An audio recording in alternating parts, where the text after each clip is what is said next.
Welcome back, everyone.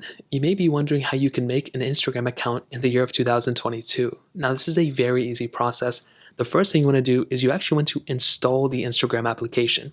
So you want to go ahead and make your way over to Instagram or your app store, or you can make your way over to like Instagram.com, and you want to go ahead and download the application. It's a very easy process. All you have to do is go ahead and type in Instagram like so, go ahead and download it, and once you downloaded it, you can go and click open. Now, as long as you have a phone number or email, you will be able to make an account.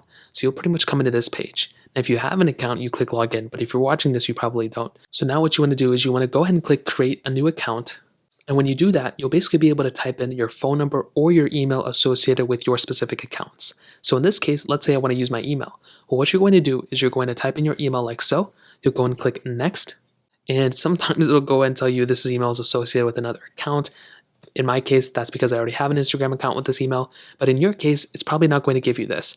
And at that point, all it'll tell you to do is to actually go ahead and create a new account. You'll go ahead and type in your birthday, password, all that other stuff, and you can basically go through your account that way. Now, an alternative way is to actually log in via your Facebook account. So you can log in via your Facebook account if you have Facebook on your phone, but you can also click sign in down here and sign in via your Facebook account down here as well. So you have a couple of different options of doing this. Now, I would probably recommend doing it this way with your Facebook account because it's much easier. But if you want to have two separate accounts, you can just create a new account by clicking signing up and then going ahead and using your phone number or email that way. So that's pretty much it. If you guys have any other questions or anything like that, let me know in the comment section below. Hit the like button, that would mean so much, but definitely hit that subscribe button. More importantly than everything else, I love every single one of you guys. Hopefully I'll catch you guys in the next video. Peace out till then.